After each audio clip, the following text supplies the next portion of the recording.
All right, part 2. Here we go.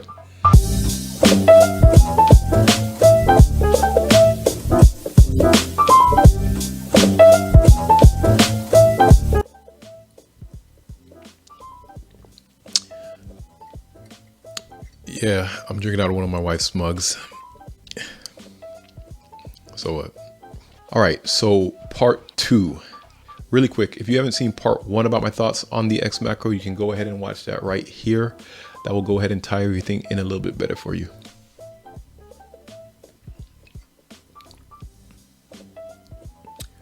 I just realized it says Boss Lady on the bottom. All right, so in part 2, one of the main things that we're going to be doing is comparing the X Macro to a few other guns that we had out that day. Now, unfortunately, I live in Florida. That was like a 96-degree day, I think, and it was feeling like 104. Everything was overheating, the guns, the cameras, everything. So I didn't get a lot of footage, unfortunately. And then on the main footage, I honestly just forgot to hit record. It happens. But that was like 30 minutes worth of footage just gone. So hopefully you guys trust me enough to just go off of, my words and how everything was going that day.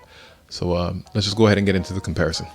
So with this comparison, I know the main thing that you guys want to know is the shootability of the guns versus each other. Like how well did the Macro do versus the other guns? To make that real quick and real short, Macro is king. It was pretty much unanimous across the board that it shot the best out of the handguns that we had out there. But for me, when I was testing it, I wasn't necessarily using, let's just say, the most technique I can to keep the gun steady, because I wanted the gun to have some kind of recoil. I wanted to be able to see it. I'm honestly able at this point to completely lock down a gun. Just years of practice. Hell, I could lock down the Hellcat, and that thing is freaking, that's like the most flippy gun that you can get. But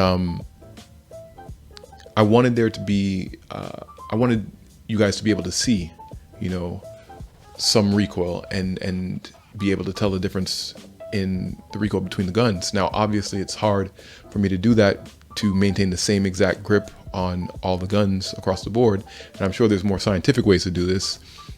I could have used my Mantis X, but I'm dumb. So, so this is what we got. We have the very practical way of doing it. But just note that, like, I did want to have decent grip, but I didn't want it to be to the point where you couldn't tell what any gun was doing, because they would all be locked down. So that didn't make any sense to me. So with a decent grip, the guns that definitely shot the best were the 43X and the X Macro.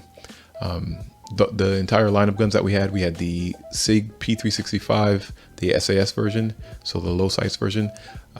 We had the P365 XL, we had my Glock 45, and like I said, we had the 43X, and we had the X Macro. And the 43X and the X Macro did shoot the best, obviously, because both of those are compensated. All right, so this is the P365 XL. Ready? 556, right? You notice it right away, bro.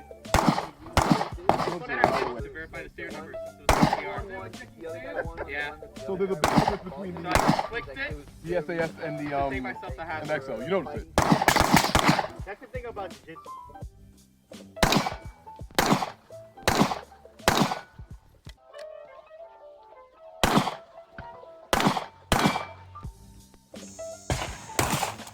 You're lying. I'll trade you for a new. You're absolutely lying. You feel a lot, huh?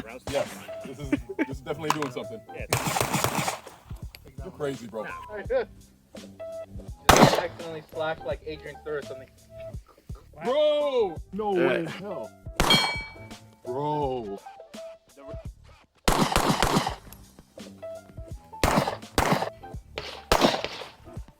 I know you notice it right off the bat. You don't have to actually know.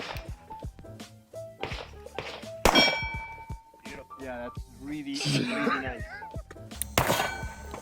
I got like the last shot. Crap.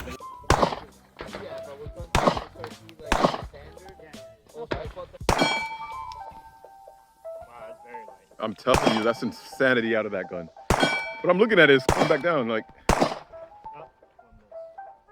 You're good. My Glock 45, it's literally as smooth as butter. That thing is just beautiful at this point. Definitely had a little bit more of a kick, although it runs so smooth. It definitely had more of a kick than the X Macro. The 43X ran beautifully. That's my friend's Glock. He has it tuned really well. I believe it's a Faxon barrel in there and a Faxon comp. Obviously he has the shield mags and the shield mag release. But that ran really good. It definitely, that compensator does more. You could feel it going down, like pushing back down more. However, it feels like it dips a little bit too far forward, so it doesn't feel as fluid as the X Macro. The P365, the original one, or the SAS version of the original one, it kicks, you know, it has a little bit of a kick to it. It's not impossible to shoot by any means, but do you really, like, at this point, would I really want to shoot it? No. Is it better than the Hellcat? Recoil wise, yes. But yeah, that short grip isn't doing you any favors. The P365 XL, slightly longer grip than the regular P365, and a longer slide, longer barrel. That one definitely felt better than the original, but still nothing compared to the X Macro. And that kind of takes us into our next comparison. All right, so first of all, let me say this. However you want to carry is completely up to you. Don't let me or anybody else change whatever you want to do. That's on you. One of the things that I see people doing is they're using the macro lower, or the macro grip, with the original P365 XL slide and barrel. And they're saying they just want, you know, more grip. Beautiful. The benefit of that, you know, you get to cinch your pinkies and your ring finger more, which obviously that plays a very important part in grip. But you're not getting the compensator on the slide. Now, I did try that. I did take the XL grip with the macro grip with the XL slide, just to see how it would work. And yeah, you do have it shoots better than the original XL, but it doesn't shoot nearly as good as the macro. The compensator definitely does something. So that's to be said. The argument is, all right, well, I don't want the comp. I want that extra. I think it's like a ½ inch maybe of barrel length. Keep your comp. Well, here's the thing. The reason why you're saying that is because you're saying that you get more speed, more velocity out of the round, right? You get like 50 feet per second more. Nobody has ever been shot and said, that doesn't hurt as much because it's going 50 feet per second slower.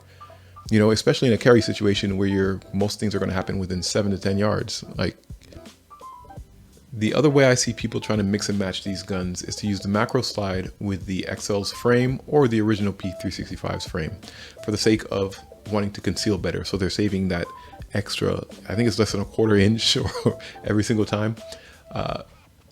And you know, I get that, and you will be able to conceal better, obviously, but it's so minuscule. And for the sake of losing 5-round capacity on the XL plus a better overall grip, so more accuracy, more stability, more speed when shooting, especially in a defensive situation, it's, again, it kind of, like, for me personally, it blows my mind. But like I said, to each his own. And kind of what I always tell everybody about carrying as well is, if you're like an average or a typical, you know, size male, carrying a Glock 19 isn't hard. If you find that to be hard or extremely uncomfortable, you don't know how to carry yet. And a lot of people, you know, this is gonna I'm gonna get a lot of hate from this, but a lot of people don't know how to carry and they think they do. And you know, they're taught to carry right at their waistline, not knowing that everybody's body is different and everybody's body has contours that, you know, it's easier to follow if you just either loosen up your belt or find your pocket where you can carry better. But I mean, it's partially, you know, my fault. I'm here talking about it, but yes, I haven't made a video about it, and I've been promising a lot of people that I would. But yeah, that definitely plays a role into it. I'll just say this, you know, I'll make it short. There's a reason why the Enigma system is so popular right now, right? It's following the contours, but that's neither here nor there. And listen, it's not just me. I have many a friend that carry Glock 19 to 17 style pistols still, to to this day and do it pretty much effortlessly. You guys know me personally. Hopefully you guys can see that's clear. I carried the Glock 45 MOS for more or less the past year, actually. And it has a TLR1 HL on it. And nobody would ever know that I'm carrying this, you know. Now, if I have the opportunity to go lighter, I would, which is what I did, carrying the same capacity. But apparently capacity and shootability aren't that important to some, so I don't know. Showing you guys clear really quick. Look at this. Look how small this thing is. Look at this. Why would I not go to this if it carries the same capacity? Why would I even alter it? It's pretty perfect right now, but that's just my opinion, and opinions are worth. Lastly, comparing the triggers in all of these guns, the P365s have decent triggers. They're not bad. I've heard a lot of people say that they're bad. They're not bad. The original Hellcat had a horrific trigger. Glocks have a not so great trigger out of the box. The P365 trigger isn't bad out of the box. Those of you who know me from my past videos know that I may have a video up that I may show somebody how to maybe do a trigger job. I would never encourage anybody to do that. Don't ever, you know, take anything I say or do as law. But one of the things I do to all of my guns is I polish the internals, right? And after polishing the internals in the xmacro, it is really smooth. Maybe I got lucky with my particular trigger, but I did feel it against the other SIGs and it was more or less the same. I just didn't have to break mine in because I polished it. But here's the smoothest day all the way to the wall. There's the break. Here's the reset. There you have it. Not even in the realm of being anywhere near being the worst. Probably slightly above average, to be honest with you. And honestly, I'm probably the biggest trigger snob I know. It's bad, and it shouldn't be the case. But one of the main things that I look in triggers, especially nowadays, is to make sure that there's no over travel after the break or no flex. That is the most annoying thing to me when it comes to triggers. So here, I'll actually show you. Here's my Glock trigger. Now, this is an amazing trigger, actually. This is the factor trigger for the Glocks.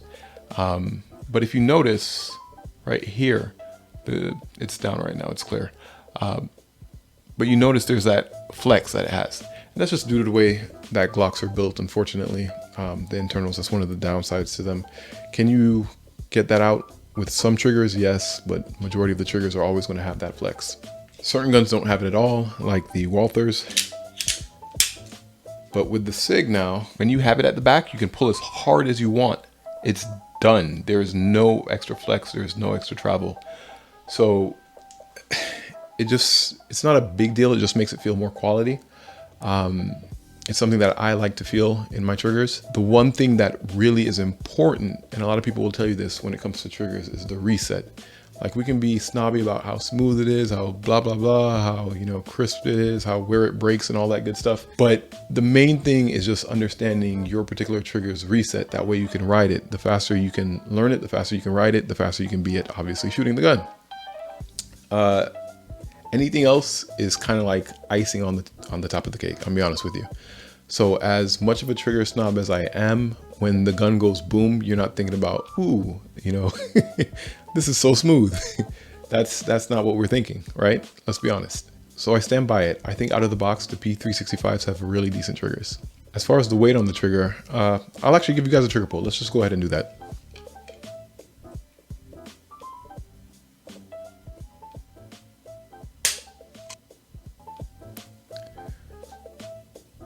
So there you can see mine is breaking roughly at 4 pounds, anywhere from 4 to 4 1/4, sometimes a little bit over is where mine breaks. Now that could be due to the polishing I did, but I mean, I'm not complaining about that. So that's more or less all of it for the comparison.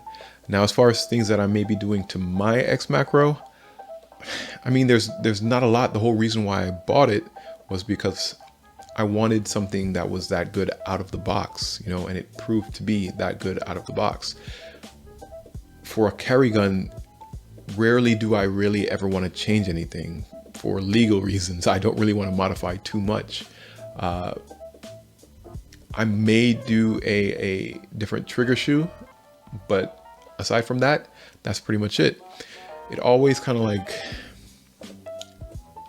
again, I find myself saying this a lot in this video, but to each their own. But if your carry is like a Gucci Glock, like that you've done the world to, one, God forbid you ever have to use it, it's going on lockdown. Like, there's something called evidence, right?